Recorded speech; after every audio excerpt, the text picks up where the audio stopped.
오늘 말씀의 제목은 우리가 하나님의 자녀라. 성경에 그렇게 되어 있어요.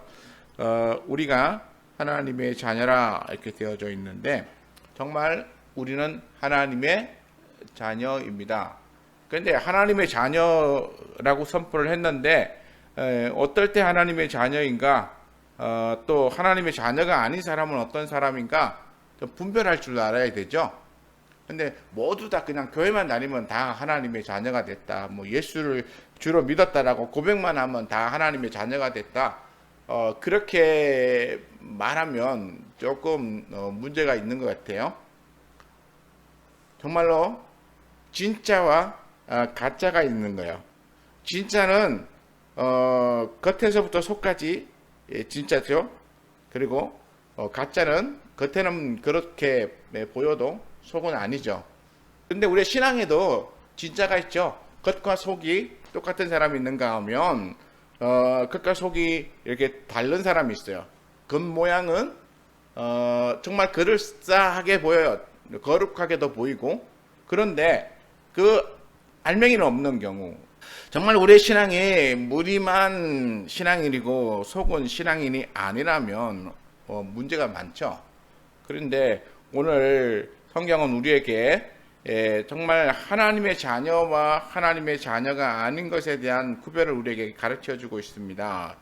그래서 성경은 우리에게 먼저 이렇게 얘기하고 있어요. 1절에 보니까 보라, 아버지께서 어떠한 사랑을 우리에게 베푸사 하나님의 자녀라 일컬음을 받게 하셨는가.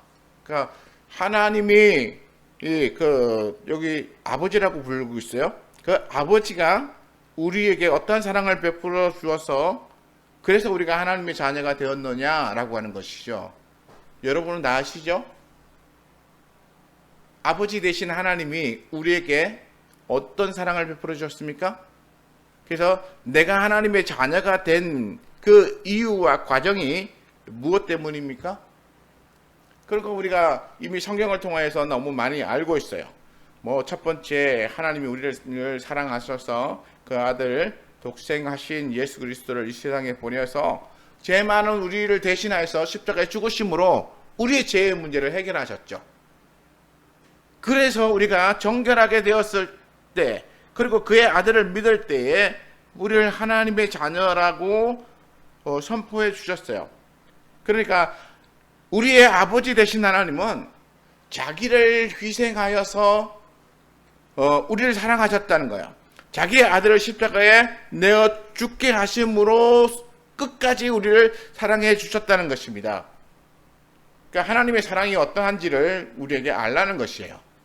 우리가 하나님의 사랑에 대해서 그냥 막연하게 하나님의 사랑, 그러니까 두리뭉실하게 크시다 이렇게만 생각하는 게 아니라 조금 더 구체적으로 하나님이 나를 사랑하신 그 사랑은 바로 자신에게 있는 유일한 아들, 그 독생자를 우리를 위하여 내어주는 만큼 사랑하셨다. 이게 요한복음에 나와 있는 핵심이잖아요. 그 요한복음을 쓸 때도 핵심으로 썼는데, 그런데 요한이 다시 이 요한일서 이 3장 1절에 그것을 떠오르게 하는 내용을 다시 기록하고 있어요. 우리가 어떠한 사랑으로 하나님의 자녀가 되었는가? 바로 그것은 예수 그리스도를 보내주신 하나님의 사랑이고, 또 예수 그리스도는 이 세상에 오셔서 나라고 하는 사람을 위하여 십자가에 지어 죽어주심으로써 내가 하나님의 자녀가 될 수 있는 자격을 우리에게 부여하신 것입니다. 여기서 요한은 이렇게 반문하고 난 다음에 대답을 이렇게 해요. 우리가 그러하다. 여기서 우리가 그러하다는 얘기는 뭡니까? 바로 편지를 받고 있는 여러분이나 편지를 쓰고 있는 나나, 바로 여러분과 우리가 하나님의 이 놀라운 사랑을 받음으로써 하나님의 자녀가 되었다라고 하는 것입니다. 그러니까 내가 증거고 여러분이 증거라는 것이죠. 우리의 삶이 바로 하나님의 사랑을 받은 자의 삶이 되어서 그 증거로 드러나는 것이라고 말하고 있어요. 하나님의 자녀가 되는 삶, 하나님의 자녀가 되는 그의 모습. 그렇기 때문에 요한은 이렇게 하나님을 믿는 자가 하나님의 자녀라고 하는 사실에 대하여 깨닫고 있는 그러한 사람들은 하나님의 자녀로서의 온전한 삶을 살지만, 그러나 이 세상에 속해져 있는 사람들은 그렇지 않다는 것이죠. 이 세상, 다시 말해서 하나님을 알지 못하고 세상의 원리와 세상의 가치관을 추구하며 살아가는 사람들은 그렇지 못하다는 것이에요. 1절 중간부터 보면, 그러므로 세상이 우리를 알지 못하면 그를 알지 못함이라. 세상이 지금 요한이나 아니면 요한으로부터 편지받는 이 사람들에 대해서 알지 못한다. 다시 말해서 뭐 얼굴을 알거나 이름을 알거나 뭐 이런 걸 얘기하는 게 아니라, 이 사람들이 어떤 사람이 되었는가 하는 걸 알지 못하는 거야. 이 사람들이 어떤 사람으로 변화되었는가라고 하는 사실에 대하여 믿지 않는 사람들은 깨닫지 못한다는 거야. 여러분, 저와 여러분들은 하나님의 자녀입니다. 다시 말해서 우리는 예수 그리스도를 나의 구주로 믿고 그리고 살아가는 그 삶 가운데서 우리는 완전히 변화되었어요. 우리의 겉모양은 예수 믿기 전이나 예수 믿은 다음이나 변함이 없지만, 그러나 우리의 속사람은 변화되었어요. 완전히 달라졌어요. 이제 구원의 은혜를 누리는 하나님의 자녀가 됐고, 하나님이 우리를 사랑하시고 우리에게 베풀어 주시는 놀라운 은혜를 우리가 언제든지 누릴 수 있는 자격의 사람이 되었어요. 그런데 하나님을 알지 못하는 사람들은 이것을 모르는 거예요. 예수 그리스도를 알지 못하는 사람들도 역시 이걸 모르는 거예요. 그러니까 예수님과 그의 아버지 된 하나님을 알지 못하는 사람들은 예수를 믿고 하나님을 믿는 우리를 그냥 보통의 사람 정도로만 생각하는 거야. 자기들과 똑같은, 변화된, 새롭게 달라진. 그래서 우리는 하나님으로부터 뭔가 특별한 자격을 누리고 또 은혜를 받는 사람이 되었다는 사실에 대해서 그들은 전혀 모르는 거야. 그리고 우리는 이제는 예전에 살던 사람하고는 완전히 달라졌어요. 예전에 살던 사람은 그냥 내 욕심껏 살죠. 그리고 내가 상황이 불리하면 거짓말도 하고 막 욕도 하고 싸우고 막 진흙탕에 들어가서 싸우는 것처럼 막 이런 싸움을 해요. 그러나 우리가 예수 믿고 난 다음에는 우리는 말과 행실에 있어서 달라집니다. 다시 말해서 내가 예수 믿었기 때문에 우리의 말이 좀 달라지기 시작해요. 내가 예수 믿었기 때문에 예전에 막 이렇게 대놓고 싸우던 그 싸움을 우리는 조금씩 줄이기 시작하죠. 예전 같았으면 막 비난하고 욕하고 막 그랬을 그런 상황 속에서 내가 예수 믿고 난 다음에는 이런 것들을 이제 자제하고 억누르고 그러면서 예수 믿은 사람이라고 하는 것 때문에 예전같이 살지 못하는 그런 어떤 불편함이 생겼어요.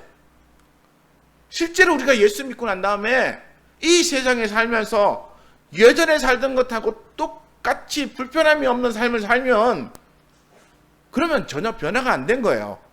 예수를 믿지 않은 거예요. 근데 예수를 믿고 났더니 너무나 많이 불편해지기 시작했다라고 느껴지면 내가 달라지기 시작했구나. 내가 속한 그룹이 이제는 이쪽에서 이쪽으로 옮겨졌구나. 바뀌어졌구나. 라고 하는 사실을 우리가 깨달으면 되는 거예요.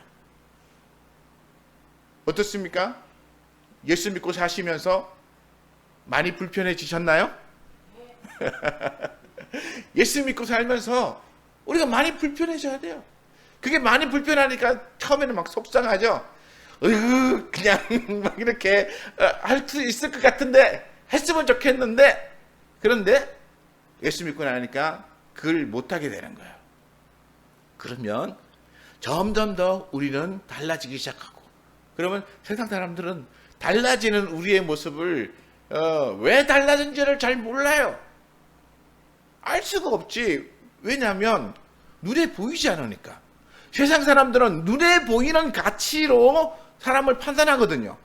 그런데 우리가 변화되는 것은 눈에 보이지 않잖아요. 그러니까 사람들이 뭔가 달라졌다라고 생각하지만 그게 누구의 영향으로 무엇 때문에 바뀌어졌는지에 대해서 제대로 이해를 못하는 것입니다. 그게 바로 성경이 우리에게 말했지는 그러므로 세상이 우리를 알지 못하면 그를 알지 못하기 때문이다. 하나님을 알지 못하니까 우리를 알지 못하는 거예요. 하나님이 어떤 분이신지를 알지 못하니까 우리가 하나님께 속하여서 어떻게 변화되고 있는가라고 하는 사실에 대해서 그들이 알지 못하는 거예요. 우리는 달라지고 있는데, 그런데 우리 주변에 있는 예수 안 믿는 사람들은 달라지지 않고 있는 것이죠. 바뀌지 않은 거예요. 2절 말씀 봅니다. 사랑하는 자들아, 우리가 지금은 하나님의 자녀라. 이렇게 요한이 선포를 해요. 요 1절에서는 하나님의 사랑으로 우리가 하나님의 자녀로 일컬음을 받게 되었다라고 그렇게 말하는데, 그런데 요한은 2절에 가서는 좀 더 명확하게 사랑하는 자들아, 우리가 지금은 하나님의 자녀라 이렇게 딱 선포를 해요. 그러면 여기서 지금은이라고 하는 단어가 여기 중간에 들어가 있어요. 그러면 이 지금은 자녀지만 좀 지나면 아닌가? 뭐 이렇게 생각할 수도 있지만 그 말하는 지금은 그게 아니라 시대적으로 이전과 비교하는 거, 이전, 예수 믿기 이전과 비교하고, 그리고 또 이 지금이라고 하는 것은 현재 상황에 우리가 어떠한 위치에 입장에 놓여져 있는가라고 하는 것을 말하는 거예요. 그러니까 지금은 예수를 믿고 또 예수를 구주로 믿고, 그리고 우리가 그의 피로 말미암아 죄 사함을 받아서 거룩한 존재가 되어져 있는 이 상태의 우리, 바로 그렇게 변화되어져 있는 우리를 말할 때 지금의 우리라고 말하는 거야. 그러니까 요한의 편지를 받는 사람들이 바로 예수 믿고 교회 안에 들어와서 그렇게 신앙생활을 하고 있는 사람들이잖아요. 그렇게 하나님의 말씀을 붙잡고 믿음을 지키며 살아가는 사람들이에요. 그러니까 그렇게 믿음을 지키는 사람들인 그 사람들의 현재 상태, 그들은 하나님의 자녀다라고 하는 것을 선포해 주고 있는 것입니다. 그렇잖아요. 우리가 넌 장래에 뭐가 될 거야. 그런데 지금은 너 형편없어. 뭐 이렇게. 지금 현재 상황이 어떠한가를 얘기하는 거예요. 지금 현재 상황, 내가 믿고 있는 믿음이 얼마나 믿음의 가운데에 뭐 거짓이나 잘못된 거나 속된 걸 믿지 않고 진실한 믿음을 믿고 있는가, 그리고 그 믿음으로 인해서 내가 어떤 존재가 되었는가라고 하는 것을 선포해 주는 것이라고 말할 수 있습니다. 그래서 이 편지 받는 사람들에게 이 말을 하는 것은 또 다른 너희는 하나님의 자녀라고 하는 사실에 대하여 자부심을 가지고, 그리고 그 믿음을 지키라는 거예요. 우리가 교회 다니면서도 어떤 사람들은 이 믿음에 확신이 없어가지고 교회 다니는 것을 이렇게 주변에 얘기도 못하고 자기가 교회 다니면서 하나님의 자녀로서의 당당함을 누리지 못하시는 분들이 꽤 많이 있어요. 우리가 하나님이 어떤 분이신지를 내가 모르니까, 그러니까 내가 하나님의 자녀가 되었다라고 하는 것에 대해서도 이 성취감을 잘 못 느끼는 거예요. 자부심을 갖지 못하는 거야. 그러니까 하나님의 자녀로서의 자존감이 이렇게 확립이 되어져 있지 않은 거야. 그냥 하나님의 자녀나 교회는 다니는데 보니까 저 사람은 저렇고 저 사람은 이렇고, 이렇게 비교해 보니까 나는 별로고, 이렇게 되면 우리는 하나님의 자녀로서의 존재감 자체가 약해지는 거야. 하나님의 자녀는 하나님이 우리에게 주시는 은혜에 대해서도 제대로 깨닫고 있는 사람이요, 내가 장차 어떻게 될지에 대하여 분명하게 이해하고 그것에 대한 기대감과 소망을 분명하게 붙잡는 사람이 하나님의 자녀로서 그 가진 특권을 누리는 사람들이에요. 근데 2절에 보니까 그렇게 나와요. 사랑하는 자들아, 우리가 지금은 하나님의 자녀라. 그리고 장래에 어떻게 될지는 아직 나타나지 아니하였지만 그러나 그가 나타나시면 우리가 그와 같을 줄을 아는 것은 그의 참모습 그대로 볼 것이기 때문이다. 여기서 요한은 장래에 대한 소망을 이야기하고 있어요. 지금은 아직 어떻게 될지 우리는 알지 못해. 어떻게 될지는 좀 뭔가 하나님의 자녀로서 하나님의 약속을 붙잡는 것이 불확실하다는 그런 의미에서 어떻게 될지 모른다는 게 아니고요. 우리의 이 육신이 변화되는 거. 우리 예수님께서 또 공생의 기간 동안에 변화를 두 번 하셨어요. 첫 번째는 언제냐면 변화산상에 올라가서 거기서 이제 변화하셨죠. 모세와 엘리야와 만나가지고 그 제자들 3명이 그 옆에서 지켜보고 그런 가운데서 변화되셨어요. 그런데 너무 하얀 옷을 입었는데 정말 세상에서는 그 정도 빨리 할 수 없을 것 같다라고 할 정도로 하얀 옷을 입으신 그런 모습으로 변화하셨어요. 이게 마태, 마가, 누가에 다 기록되어져 있는데요. 그런데 예수님이 또 한 번 변화하셨어요. 언제 변화하셨냐면 부활하신 이후에 변화된 모습으로 나타나셨어요. 그것을 어떻게 알 수 있느냐면 예수님께서 이렇게 부활하시고 그러고 난 다음에 마리아를 만났는데 마리아가 예수님을 제대로 알아보지를 못했어요. 그리고 난 다음에 또 예수님께서 제자들이 모여있는 그 다락방에 문이 닫혀져 있는 상태에서 예수님이 갑자기 그 안에 나타나셨어요. 아무도 문을 열어주지도 않았는데 예수님이 그 안에 나타나셔서 제자들과 인사하시고 그 다음에 그들에게 성령을 부어주셨어요. 이렇게 순간순간 그냥 이동하시는 거예요. 엠마오로 가는 제자들과 만났을 때도 예수님께서 그들과 동행해서 함께 하다가 기도하던 중에 예수님이 갑자기 그냥 사라지셨어요. 그러니까 예수님이 부활하시고 난 다음에 가지신 이 형체는 손으로 만질 수도 있고 그리고 눈으로도 다 보이죠. 그 다음에 도마가 손가락을 넣어봤다 했잖아요. 다 만져보고 넣어보고 다 했고 그 다음에 제자들에게 먹을 걸 가져오라 해서 예수님이 드시고 또 바닷가에서 물고기 잡은 것도 거기서 직접 구워서 드시고 그러니까 예수님이 우리의 인간과 같은 육체를 가지고 계셨지만 그러나 부활하신 육체는 좀 다른 육체였던 거죠. 그러니까 요한은 그것을 기억하고 있었던 거예요. 우리가 지금은 아직은 어떠한 모양으로 변화될 것인지에 대해서 우리는 알 수 없지만 그러나 예수님이 나타나시면 우리는 알게 될 것이다. 왜냐하면 예수님과 같은 모양으로 우리가 변화될 것이라는 것을 우리는 알고 있다는 거예요. 예수님께서 여기 보면 참 모습 그대로라고 했어요. 예수님의 진짜 모습을 우리가 그때에 예수님이 다시 오실 때에 보게 될 것인데 그 모습을 우리가 보는 그대로 우리도 완전하게 변화되어졌어. 이 세상에서 썩어지고 약해지고 병들고 이런 육체가 아니라 우리 주님이 변화된 그러한 육체. 뭔가 저도 뭐 알 수가 없으니까 말할 수는 없지만 그러나 성경이 뭔가 지금 우리의 육신과는 다른 변화된 모습으로 바뀔 거라고 말하고 있다는 것이죠. 그러니까 요한은 이 편지를 받는 사람들에게 너희가 장래에 그렇게 정말 변화되어져서 하나님의 자녀로서의 그렇게 완벽하게 예수 그리스도처럼 닮은 모습으로 바뀌어지게 될 것이라고 하는 사실에 대하여 너희는 소망하라는 거예요. 우리도 우리 믿음 가운데서 그런 소망을 가져야 됩니다.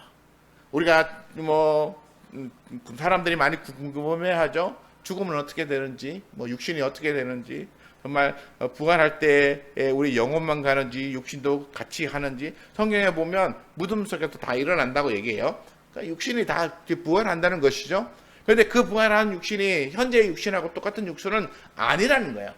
변화는 더 이상 이제 죽음도 없고 또 더 이상 이제 아픔도 병듦도 없는 그러한 새로운 육신으로 우리가 부활한다는 것을 말해주고 있어요. 그러한 존재가 바로 하나님의 자녀로서의 존재라는 것이죠. 그리고 그러한 존재로서 우리가 변화될 것이니까 그를 향하여 소망을 가지라는 거예요. 3절이 그렇습니다. 주를 향하여 이 소망을 가진 자마다 그의 깨끗하심과 같이 자기를 깨끗하게 하느니라. 그러니까 주를 향하여 이 소망은 조금 전에 말한 대로 예수님이 변화된 그 모습대로 나도 예수님이 다시 오시면 변화되어서 하나님의 자녀로서의 모습을 갖추게 될 거야. 그런 소망을 가지라고 말하고, 이제 그런 소망을 가진 사람들은 어떻게 해야 되냐? 3절에 말하기를 그의 깨끗하심과 같이 자기를 깨끗하게 해야 된다는 거예요. 그냥 가는 게 아니에요. 그냥 가는 게. 뭘 어떻게 해요? 깨끗하게 하라는 거예요. 정결하게 하라는 것이죠.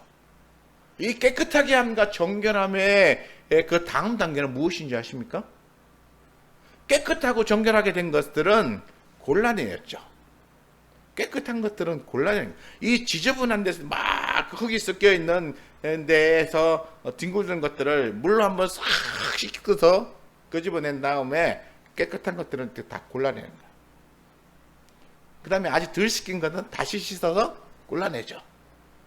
이게 이 깨끗하게 되는 이 과정을 통하여서 우리는 이렇게 곤란해서 구별을 시킵니다. 깨끗한 것과 깨끗하지 않은 것을 구별을 시키는 거야. 이게 뭐라고요? 거룩이라고요. 하나님의 말씀을 통하여서 우리가 더러운 세상에서부터 우리를 분리시켜가지고 우리를 깨끗하게 만드는 거예요. 예수 그리스도의 피로 말미암아 우리 죄를 씻어서 없애시고 우리를 깨끗하게 만드시는 거예요. 우리를 깨끗하게 만들어야 하나님의 거룩함에 우리를 들어가게 만들 수 있는 거예요. 하나님의 거룩함에 우리가 들어갈 수 있는 자격은 바로 이 깨끗함 때문에 우리는 들어갈 수 있게 되는 것입니다. 바로 그의 깨끗하심. 누구의 깨끗하심요? 바로 예수 그리스도의 깨끗하심, 또는 하나님의 깨끗하심. 우리 하나님처럼 우리의 문제가, 죄가 다 씻겨지고 깨끗해져야 되는 거예요. 그래서 우리의 죄는 반드시 해결돼야 되는 거예요. 교회에서 죄 이러면 뭐 요즘 듣는 말로는 사람들이 교회에서 자꾸 죄에 대한 설교하면 성도들이 안 좋아한다고, 제발 목사님들은 교회 부흥하시려면 죄에 대해서 설교하지 말라고 그런 얘기가 한간에 떠돌았었어요. 그러면 교회가 있을 필요가 없는데요. 우리는 죄에 대해서 설교 안 하면 교회가 존재할 이유가 없는 거예요. 왜냐하면 죄의 문제를 해결해 줌으로써 이 죄 가운데 사는 사람들을 구원하여 죄가 없는 하나님의 나라 천국으로 인도하여 가기 위한 목적이 우리 기독교가 가지고 있는 핵심이거든요. 근데 죄의 문제에 대해서 얘기 안 하고 뭐 이렇게 복 받으라는 얘기만 하고 이러면 교회가 존재할 필요가 없는 거예요. 4절에 보면 이렇게 나옵니다. 죄를 짓는 자마다 불법을 행하나니 죄는 불법이라. 이 죄에 대해서 죄는 불법이다. 그리고 죄를 짓는 자는 불법을 행하는 것이다 라고 말하고 있어요.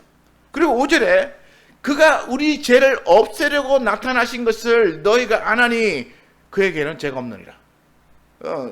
그에게는 죄가 없다는 말은 좀 빼놓고 앞에 것만 한번 볼까요? 그가 우리 죄를 없애려고 나타나신 것을 너희가 아나니. 사실 그 누굽니까? 바로 예수님이시죠. 예수님이 이 세상에 오신 이유는 죄를 없애려고. 그것도 누구의 죄예요? 우리의 죄예요. 우리의 죄를 없애시려고 세상에 오셨어요. 우리의 죄를 씻어서 우리에게서부터 죄를 씻겨내서 분리시키기 위하여 오신 거예요. 그래서 우리가 3절에 나와 있는 대로 그의 깨끗하심과 같이 우리도 깨끗하게 돼야 돼요.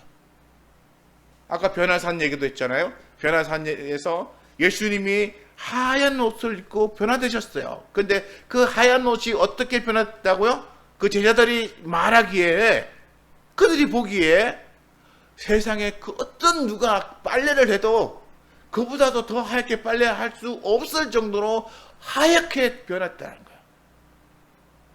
그럼 그 의미가 뭘까요? 그냥 예수님이 하얀 옷을 입으셨다, 그 의미가 아니라는 얘기죠. 예수님이 이렇게 순결하신, 죄가 없으신 분이라는 거죠. 우리도 이 세상 가운데에서 죄로 더러워져 있지만, 그러나 예수 믿는 믿음의 삶을 살면 우리도 이렇게 죄가 우리에게서 빨려져 나가면 우리는 깨끗한 존재가 되는 거예요. 세상의 어떤 과정으로도 빨 수 없는, 깨끗하게 할 수 없는 그 정도의 깨끗함을 우리가 유지하게 된다는 거죠. 그래서 우리가 하나님의 나라에 들어갈 수 있는 거예요. 이게 바로 하나님의 자녀로서의 소망인 것이죠. 많은 사람들이 예수 믿는다고 하면서 믿음과 자기의 삶을 이렇게 일치시키지 못하고 있어요. 믿음은 정말 말씀을 듣고 성경 공부를 하고 뭐 또 혼자 큐티를 하든지 뭘 하든지 해서 할 때는 굉장히 거룩한 것으로 보이는데, 그런데 실제 자기의 삶에는 그렇지 못한 부분들이 너무 많이 나타나고 있기 때문이죠. 자기 삶에는 변화되지 않는 부분들이 너무 많이 나타나고 있어요. 예수 안으로 들어왔다라고 말하면서 예수 안에 들어온 우리가 예수 안에 들어온 사람들처럼 그렇게 살지 못하고 자꾸만 여전히 세상 가운데 있는 사람들처럼 그렇게 살아가고 있다는 것이죠. 6절 말씀을 봅니다. 그 안에 거하는 자마다 범죄하지 아니하나니. 그 안에는 예수 안에 들어온 사람들만 해요. 예수 안에 들어온 사람들은 뭐 한다고요? 범죄하지 않는다고요. 아까 예수 믿고 난 다음에, 교회 다니고 난 다음에 우리 삶이 불편해졌다고 그랬잖아요. 그 불편해지는 이유는 뭐냐면, 죄를 지으면 세상 편해요. 그렇죠? 막 남에게 발각돼서 막 이렇게 정죄받지만 않으면 내가 하고 싶은 대로 막 할 수 있으니까 세상 편해요. 그런데 우리는 하나님이 나를 보고 있다는 것 때문에, 그리고 하나님의 자녀로서의 삶을 내가 정결하고 깨끗하게 살아야 된다는 것 때문에 내가 불편해지는 거예요. 막 이렇게 내 성격대로 내가 하고 싶은 대로 막 하고 싶었는데, 내가 하나님의 자녀이기 때문에 내가 그렇게 하면 하나님의 영광이 가려지지, 하나님이 욕먹으시지. 내가 또 그거 하면 우리 교회가 그것 때문에 또 욕먹을 거야. 사람들에게 좋지 않은 얘기를 듣게 될 거야. 이런저런 뭐 불편한 것들이 막 너무 많이 생기는 거예요. 그러니까 우리는 하나님의 자녀가 되는 순간 우리는 범죄하지 못하게 되는 거야. 점점 더. 그러다가 참다 안 되면 한번 욱 하기도 하죠. 막 이렇게 떠다붙기도 하고.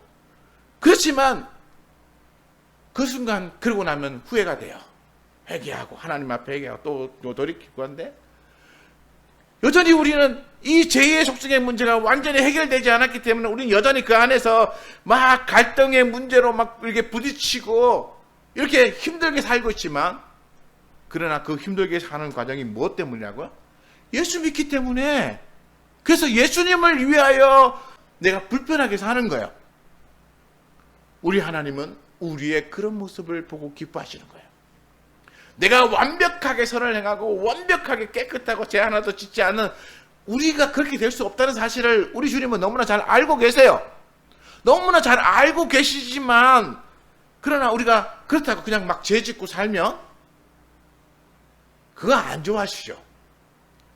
우리가 예수님의 그 보혈의 피로 내가 깨끗함을 입었는데 이 깨끗한 내가 다시 또 더러운 진흙탕으로 돌아가는 거 하나님이 원하시지 않아요. 우리 성경에 보면 돼지가 진주 목걸이를 걸어줘도 어떻게 한다고요?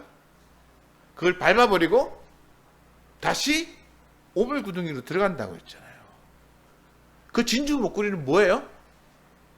하나님이 주시는 귀하고 값진 하나님의 아들로서의 이 일컬음을 받는 자격을 부여해 주는 이 하나님의 놀라운 은혜인데, 그런데 세상 사람들은 이게 불편한 거예요. 막 불편하니까 이거 나 필요 없어. 이거 밟아버리고 난 먹을 것만 있으면 돼. 그리고 막 먹고 그러고는 다시 그 더러운 구덩이로 들어가서 뒹구는 거예요.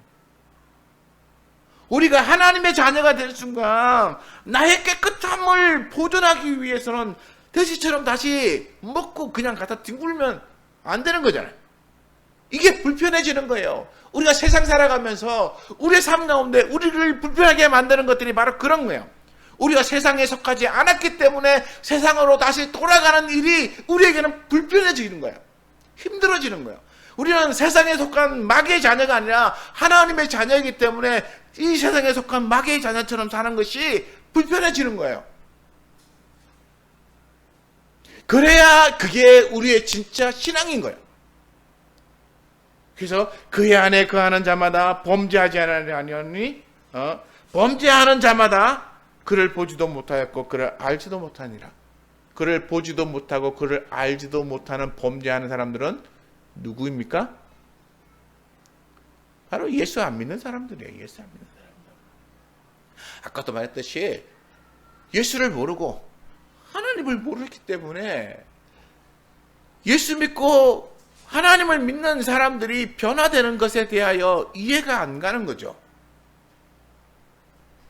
그리고는 우리 보고 답답하게 산다고 그러고 왜 그렇게 어리석게 사냐고 그러고 그냥 자기들은 세상이 일속빠르게 살아가니까 뭔가 막 손에 쥐고 얻은 것 같고 뭔가 좀 더 나은 자리로 가서 정말 세상에서 뭔가 성취한 사람 같아 보이는데 예수 믿는 사람들은 왜 저러고 사는지 모르겠어.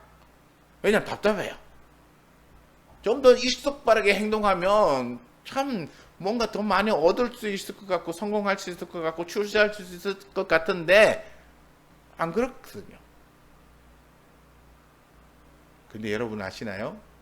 교회 안에 들어와서도 일속빠르게 행동하는 사람들이 있다는 걸.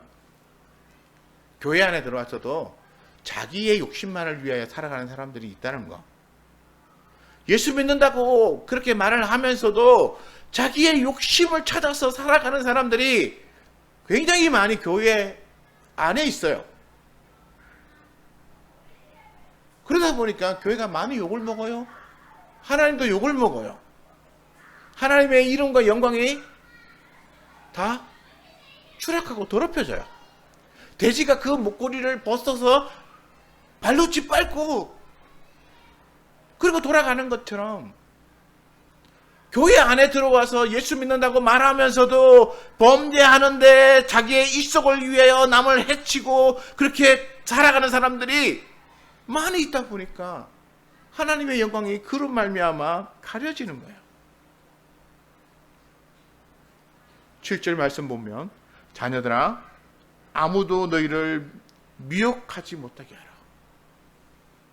우리가 정신 차려야 되는 게 이거예요. 이 세상은 우리를 계속해서 미혹해요. 어떻게 미혹하냐? 이렇게 해봐. 그러면 이거 되잖아. 요거 이렇게 하면 요거 있잖아. 불법도 아니야. 요거 살짝 이렇게 하면 되는 거야. 그게 문제도 안 돼. 그리고 우리에게 하라고 해요. 그 생각해 보면 그런 것 같거든요. 그래서 그래, 뭐 이 정도야 뭐 이러고 휙 넘어가면 우리는 그 유혹에 빠지는 거예요. 하나님의 말씀이 그것을 행하는 데 기준이 아니라 세상의 기준으로 들려주는 것에 우리가 마음이 빼앗기는 것이죠. 그러니까 우리는 그런 것의 유혹에 빠지지 않도록 우리는 조심해야 돼요. 아무나 와서 우리를 유혹할 수 있어요. 우리가 예수 믿으면 믿을수록 우리가 어떻게 되는 줄 아세요?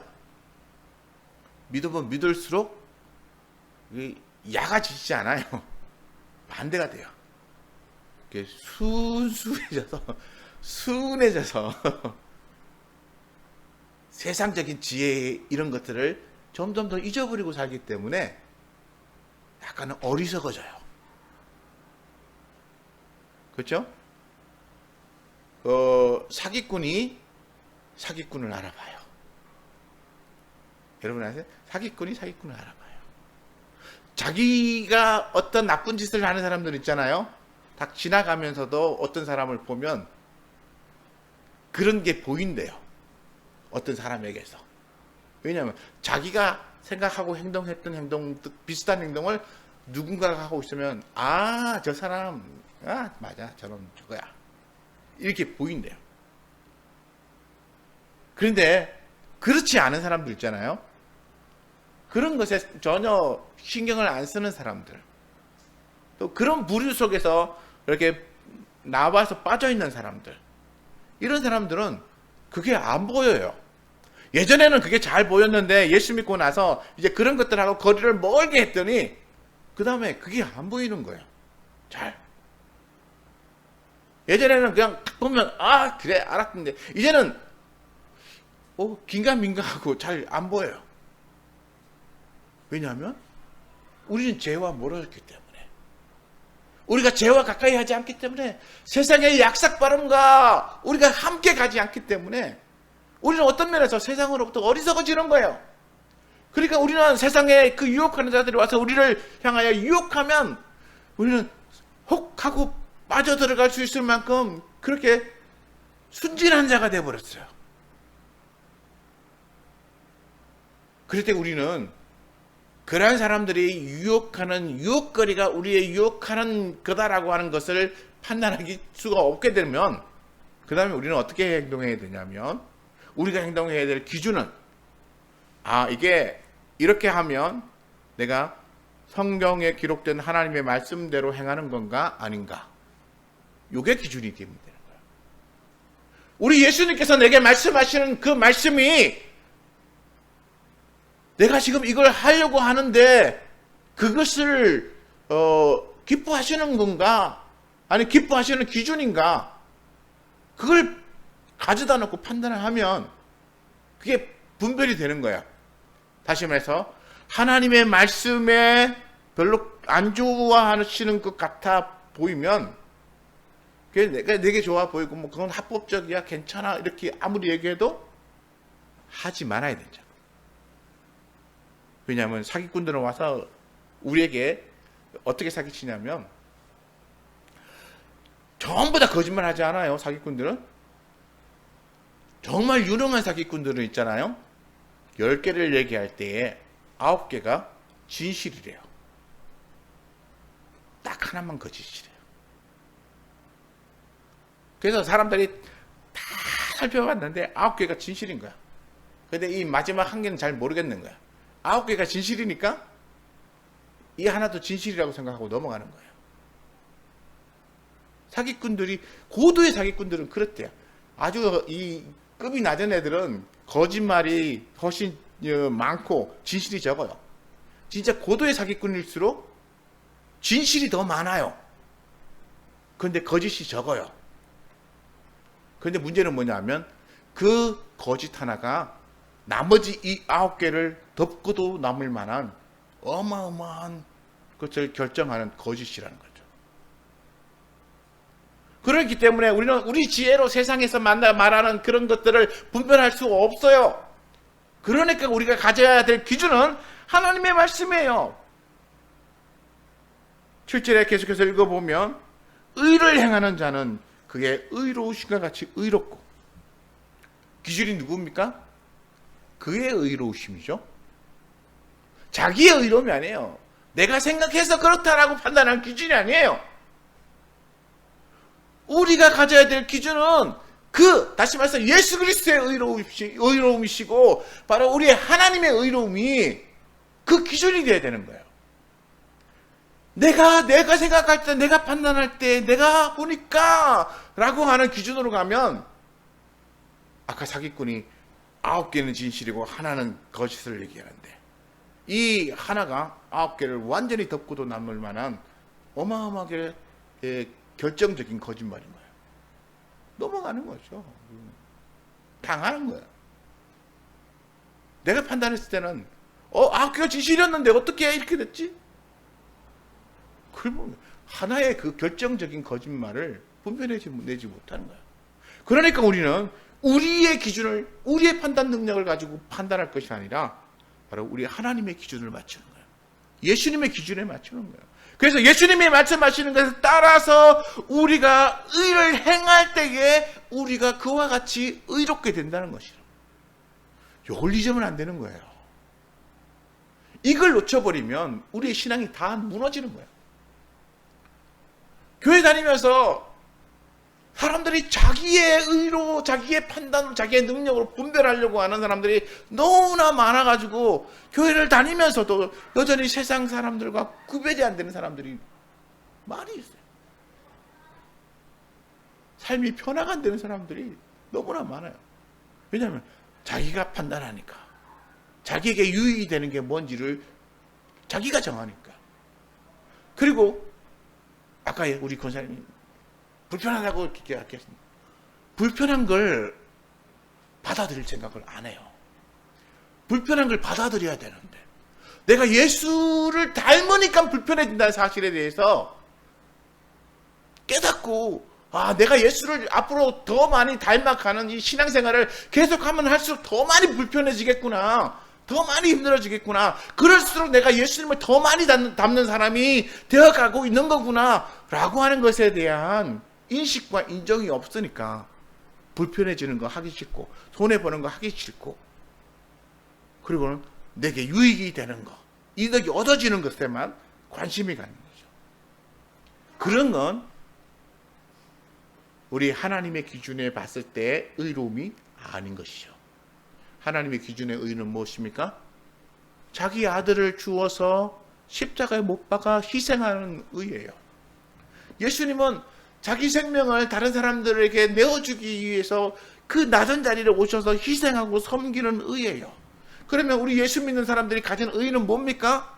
자기를 내어주고 누군가를 사랑해서 섬기고, 그리고 예수님처럼 그 사람을 위해서 죽어줄 수 있을 때에 우리에게서 의가 나타나는 거예요.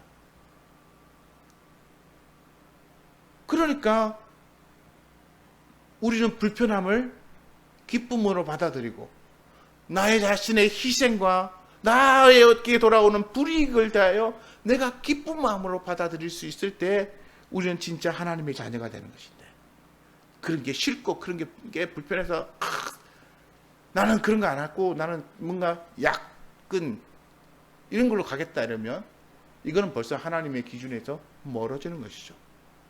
우리가 진짜 하나님의 자녀라고 말하고 3장 1절에 보라, 아버지께서 어떠한 사랑으로 우리에게 베푸사 하나님의 자녀라 일컬음을 받게 하셨는지에 대해서 우리가 깨닫지 못하고, 사랑하는 자들아, 우리가 지금은 하나님의 자녀라고 말하는 이 요한의 이 강력한 호소에 마음이 움직이지 않는 사람은 하나님의 자녀가 아닌 거죠.